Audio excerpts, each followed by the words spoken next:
सय्यदुना करीमुन सल्लल्लाहु अलैहि वसल्लम सय्यदुना करीमुन सल्लल्लाहु अलैहि वसल्लम सय्यदुना करीमुन सल्लल्लाहु अलैहि वसल्लम सय्यदुना करीमुन सल्लल्लाहु अलैहि वसल्लम सय्यदुना करीमुन सल्लल्लाहु अलैहि वसल्लम सय्यदुना करीमुन सल्लल्लाहु अलैहि वसल्लम सय्यदुना करीमुन सल्लल्लाहु अलैहि वसल्लम। अल्हम्दुलिल्लाह अल्हम्दुलिल्लाहि रब्बिल आलमीन वस्सलातु वस्सलामु अला सय्यिदिल मुरसलीन व अला आलिहि व अस्हाबिहि अजमाइन। अम्मा बाद फ़अऊज़ु बिल्लाहि मिनश शैतानिर रजीम। बिस्मिल्लाहिर रहमानिर रहीम। इन्नल्लाह व मलाइकतहु युसल्लूना अलन नबी या अय्युहल्लज़ीना आमनू सल्लु अलैहि व सल्लिमू तस्लीमा। अल्लाहुम्मा सल्लि अला सय्यिदिना व मौलाना मुहम्मद व अला आलिहि व इतरतिहि बिअदद कुल्ली मालूमिन लक। अस्तग़फिरुल्लाहल्लज़ी ला इलाहा इल्ला हुवल हय्युल क़य्यूम व अतूबु इलैहि या हय्यु या क़य्यूम। अस्सलातु वस्सलामु अलैका या सय्यदी या रसूल अल्लाह व अला आलिका व अस्हाबिका या सय्यदी या हबीब अल्लाह। बलगल उला बिकमालिही कशफद दुजा बिजमालिही हसनत जमीउ खिसालिही सल्लु अलैहि व आलिहि। मौलाया सल्लि व सल्लिम दाइमन अबदा अला हबीबिका खैरिल खल्क़ि कुल्लिहिम।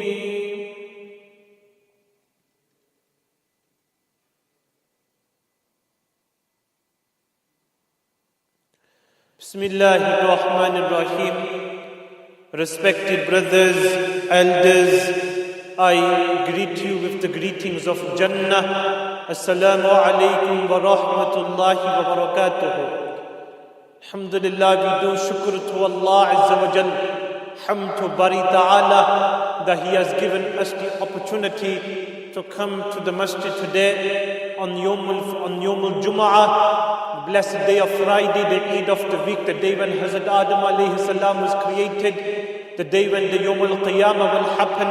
As you are aware, we are in the month of Rabi al-Awwal, the month when the best of creation, the best of mankind, the one who brought nur into darkness, Tajdar-e-Madina, Sarkar-e-Madina, the one who broke the moon, the one whose face was more brighter than the moon, Rasulullah sallallahu alayhi wa sallam, when he was gifted to us, Quran mila, unke sadaqe, Iman mila, unke sadaqe. We have everything because of the Rasul sallallahu alayhi wa sallam. Alhamdulillah, it is our duty as the ummati of Rasulullah sallallahu alayhi wa sallam to send durood upon him. Rasulullah sallallahu alayhi wa sallam said, anybody that recites durood upon me, he will have the ajr of 10 rewards. He will have his 10 of his sins will be erased, and 10 of his ranks it will be elevated. And talking about the Prophet alayhi salatu wasalam, Allahu Akbar Kabira, he alayhi salatu wasalam, he was full of wisdom, he was full of knowledge, he was full of piety, he was an example for us in every single way. Whether we look at the Rasul as somebody, as a husband or as a leader, or we look at him as what type of role he had in society, when he was a shepherd in the mountains, but then he came back to Makkah with an army of thousands of companions behind him. In every single way, in every single circumstance, he alayhi salatu wasalam, he was an example. We have to honor him. And how do we honor him? We follow the ahadith. There's one hadith that I would like to narrate to you. He alayhi salatu wasalam, sallallahu alayhi wasallam, Rasulullah sallallahu alayhi wasallam, he came to Masjid Nabawi, and when he came to Masjid Nabawi, he entered the masjid and he seen two gatherings taking place. One gathering was doing the dhikrullah. They were doing the dhikrullah, and the other gathering, they were acquiring knowledge. They were seeking and they were teaching knowledge. Rasulullah sallallahu alayhi wasallam, he went inside Masjid Nabawi, he seen the two of these gatherings taking place. He alayhi salatu wasalam, he sat down with the gathering that was seeking and then teaching and acquiring knowledge. He sallallahu alayhi wasallam said that both gatherings are good, but I have been sent as a teacher. What do we learn from this? Number one is the importance of knowledge. Rasulullah sallallahu alayhi wasallam said, the ilm, it is fard upon every Muslim and Muslimah. For every woman and man, ilm, it is fard. We also learn that the Prophet alayhi salatu wasalam, he accepted that the gatherings of dhikr in the masjid, it is permissible and it is a good action. If we want to honor the Prophet ﷺ, we have to remember him. We have to send durood upon him. We have to honor him. How do we remember Allah Azza wa Jal? We remember him by reciting the Quran. How do we remember the Prophet ﷺ? By sending durood upon him. Dhikrullah, it is very important. We see so many problems in our community today, whether that's depression, anxiety, whether that's a mother, father not getting along with their children. And when it comes back down to the core issue, the issue is that in the house, in the actual house or in the heart, Allah and His Rasul sallallahu alayhi wasallam, the dhikr, it is not there. Rasulullah sallallahu alayhi wasallam, he told us about Surah Ikhlas. He alayhi salatu wasalam said that anybody that recites Surah Ikhlas once, he alayhi salatu wasalam said that he has the ajr of 1/3 of the Quran. Hence, if somebody recites it 3 times, he has the ajr of 1 full Quran. قُلْ هُوَ اللَّهُ أَحَدٌ اللَّهُ الصَّمَدُ لَمْ يَلِدْ وَلَمْ يُولَدْ وَلَمْ يَكُنْ لَهُ كُفُوًا أَحَدٌ. He alayhi salatu wasalam said that anybody that recites Surah Ikhlas 10 times, for him there is a house in Jamia. He alayhi salatu wasalam, when he was in Madinatul Munawwara, he used to lead the prayers in Masjid Nabawi. Outside of Madinatul Munawwara, in a place called Khutbah, the companions, they could not travel to Madinah Sharif. So what they would do was that they would do their own Jamaat in Khutbah, and they allocated one Sahabi to be the Imam there. This Sahabi in every Jamaat, he would recite the same surah, which is قُلْ هُوَ اللَّهُ أَحَدٌ, Surah Ikhlas. قُلْ هُوَ اللَّهُ أَحَدٌ اللَّهُ الصَّمَدُ لَمْ يَلِدْ وَلَمْ يُولَدْ وَلَمْ يَكُنْ لَهُ كُفُوًا أَحَدٌ. Every prayer he used to lead as Imam, he used to say Surah Ikhlas. The Sahaba Ikram, they went to the Bargah of the Prophet ﷺ, and they said, Ya Rasulullah, we have a complaint. And the complaint is that we cannot come to Masjid Nabawi 5 times a day because we live outside of Medina. But outside of Medina, we have one allocated Imam. And Ya Rasulullah, in every Jamaat, he recites Surah Ikhlas. Rasulullah sallallahu alaihi wasallam, he called that Sahabi and he says, oh my dear beloved companion, there's a complaint against you. And that complaint is that in every Jamaat you recite Surah Ikhlas. Why do you do this? And Allahu Akbar Kabira, the companion who's the Imam, he said that Ya Rasulullah, it is because I have a lot of love for this surah. Rasulullah sallallahu alaihi wasallam looked at him and said, your love for Surah Ikhlas, it will get you into the Jannah. This is the power of the dhikrullah. You recite it 10 times, Qul huwallahu ahad, house for you in Jannah. When Rasulullah sallallahu alaihi wasallam, he went upon Mi'raj, and when he seen his beloved grandfather, Sayyidina Ibrahim alayhi salam, Sayyidina Ibrahim alayhi salam, he said to his father, he said to Rasulullah sallallahu alaihi wasallam, he said, Ya Rasulullah, give my salam to your ummah. Sayyidina Ibrahim is giving salam to us, me and you. Sayyidina Ibrahim said to Rasulullah sallallahu alaihi wasallam, said, oh Muhammad, tell your ummah that Jannah, it is beautiful. This is a conversation taking place on Mi'raj. Sayyidina Ibrahim said, Ya Rasulullah, tell your ummah that Jannah, it is beautiful, and the land, it is fertile, and if they want to plant trees in Jannah, they have to say Subhanallah, walhamdulillah, wa la ilaha illallah, wallahu akbar, which is the third kalima. But I'll tell you the reality of us today. The reality is that to get the third kalima, we struggle even saying the first kalima. La ilaha illallah, Muhammadur Rasulullah. I'm an imam and I went to conduct a nikah. Normally what I do at a nikah is I tell the people, the groom, I tell him that before I ask you the question, the qabool question, say the 2 kalimas after me. I do this, why? Because it refreshes your iman. You're saying the name of Bari Ta'ala before you enter the new chapter of your life. But Bakhuda, it is so disturbing. I went to one nikah, I said to him, say the kalima after me. He looked at me and he said, Imam Sahib, skip that question. I said, what do you mean? I said, say the kalima after me before I ask you about your marriage. He said, Imam Sahib, just skip that question and ask me the marriage question. I said to him very strongly and very firmly, with harshness, I said, I will not conduct the nikah until you say the kalima after me. And Allahu Akbar, look at our state today, look at our situation today, with great difficulty, without tajweed and without the correct pronunciation.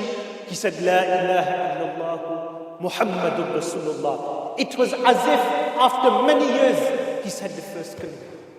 This is the state of our community.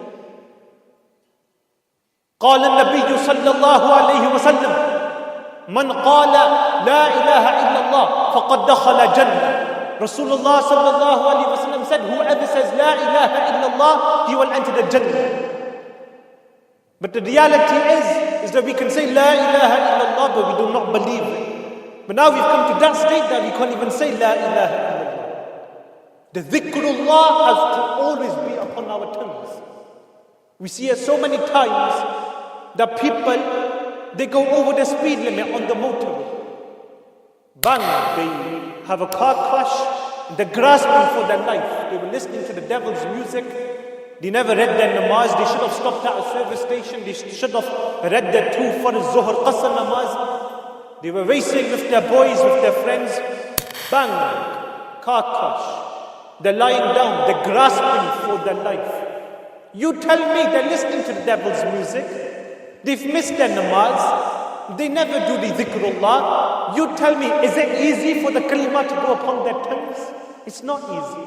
They're in pain. They're seeing the angel of death. How can they say the kalima when throughout their life and even towards the ending, they never live their life by the kalima? We brothers, we want to be in that state that when we pass away, we're smiling and we're ready to meet our Rabb. When we pass away, we want to be into that state that we recite durood upon the best of creation, sallallahu alayhi wa sallam. We're saying the kalima, we're in the state of wudu, we're in the month of Ramadan. We pass away on a Thursday night, we pass away smiling. You will die the way you lived. Honoring the Prophet alayhi salatu wasalam, celebrating the Mawlid, Milad, it is not just one day a year. 12th of Rabiul Awwal comes and you say, Ya Rasulullah, Ya Habibullah. Honoring the Prophet alayhi salatu wasalam is adopting the Sunnah and following the Sunnah and living a life like a Muslim throughout the entire year. Throughout the entire year, not only on Bara Rabiul Awwal. I've seen in so many cases that when the Mawlid comes, people, what they will do, they will have a mehlinat in the masjid. All night they will be in the masjid. But when it comes to Fajr Salah, masjid will be packed for the Mawlidul Nabi. But when it comes to Fajr Salah, you have 10 people. This is the state of our community. When Rasulullah sallallahu alaihi wasallam said that the coolness of my eyes is the prayer. The coolness of my eyes is the prayer. When Rasulullah, he went upon Mi'raj, he went to the heavens and he seen a punishment taking place.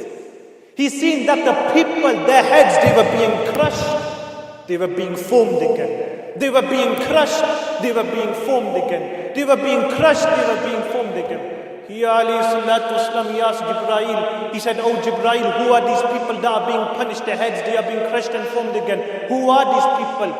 Jibreel said, Ya Rasulullah, these are those people that never used to prostrate to their Creator. That never used to read namaz. You know, in the 29th juz of the Quran, مَا سَلَكَكُمْ فِي سَقَرٍ قَالُوا لَمْ نَكُنْ مِنَ الْمُصَلِّينَ. That the people in the Jahannam, in the hellfire, they will recognize those in Jannah. The people in Jannah, they will recognize those in the Jahannam. The people in Jannah, they will ask those in Jahannam, مَا سَلَكَكُمْ فِي سَقَرٍ. What are you doing in the hellfire? I recognize you. We grew up in the same community. We went to the same school. We were in Huddersfield together. I used to see you on Jummah. We worked in the same factory. مَا سَلَكَكُمْ فِي سَقَرٍ. What are you doing in the hellfire? قَالُوا. This is in the Quran. قَالُوا. Those people in the hellfire, they will say, لَمْ نَكُنْ مِنَ الْمُصَلِّينَ. We lived in the same community. I seen you at the annual Mawlid. I seen you working in the factory. We were friends, but the difference was you used to pray when the time of Salah came, or when the adhan used to happen, I never used to pray. لَمْ نَكُنْ مِنَ الْمُصَلِّينَ. Brothers, it's Rabiul Awwal. Honoring the Prophet alayhi salatu wasalam, it's about adopting the Sunnah and following the Quran. There is no barakah in your life without this. Grow your beards, adopt the Sunnah, love the Sunnah. Rasulullah sallallahu alaihi wasallam said in his last speech, he alayhi salatu wasalam said that hold on to the Quran and hold on to my Sunnah. But the reality is that we've left the Sunnah. Dhikrullah, bring it upon your tongues, so when your end of life comes, you can easily say the kalima. Live your life according to the Quran and Sunnah. This is your Mawlid. This is your Mawlidun Nabi. And I'm just going to put things in perspective for you now. I'll end by this. That if you have one person, he prays his 5 daily prayers, he gives his zakat, he goes on hajj, he looks after his parents, he follows the Quran and Sunnah. But when it comes to 12th Rabiul Awwal, you don't see him. Or when it comes to Mawlidun Nabi, you don't see him. Yeah?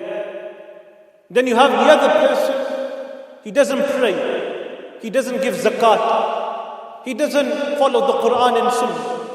When it comes to the Milad, he's there. I will tell you one thing, according to our Allama and according to our Sufiya, that person who hasn't celebrated the Mawlid, he's in a better position. Why? Because he's made his life into a milad itself. He's made his life into a mawlid itself. This is what Mawlidun Nabi was for. This is why our ulama, how they made Mawlidun Nabi into a time of the year to remind yourselves that we've been given the best of creation, the best of mankind, the one who brought nur into darkness, the one whose face was more beautiful than the moon, the one who broke the moon with his finger. We've been given him alayhi salatu wasalam. This is a reminder for you, Rabbi al-Awwal. Pray your sunnah prayers, give your zakat, go on hajj, increase in your durood, increase in your salawat, alayhi salatu wasalam.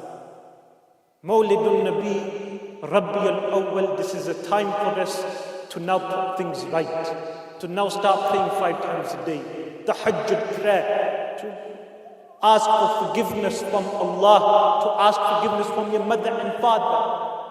You go out on the streets and you're shouting, Ya Rasulullah, but your own father is naraz of you. قال النبي صلى الله عليه وسلم رضا ربي في رضا الوالد وسخط ربي في سخط الوالد. This hadith, it is in Tirmidhi Sharif. Prophet alayhi salatu wasalam said that the Lord's pleasure, it lies in your father's pleasure, and the Lord's displeasure lies in your father's displeasure. Baap razi to Rabb razi. If your father is happy with you, your Rabb is happy with you. This time of the year is a year for you to make things right, to go towards your parents and to grab their feet. And I'm going to end by this waqiyah. There was a person, he passed away, Allahu Akbar Kabira. And somebody seen him in the grave. When they seen him in the grave, they seen that, his beard, it was full of diamonds and pearls. Somebody asked him, oh, old man, your beard, it is full of diamond and pearls. They seen him in a dream. What amal have you done in this dunya that on your beard you have diamond and pearls? This man, what did he reply? He said, I did no amal. What I used to do is I used to rub my beard against the feet of my mother in the dunya. This was the amal, and this is why I'm being rewarded. Allah Azza wa Jalla accept whatever I have said. وَمَا عَلَيْنَا إِلَّا الْبَلَاغُ الْمُبِينُ.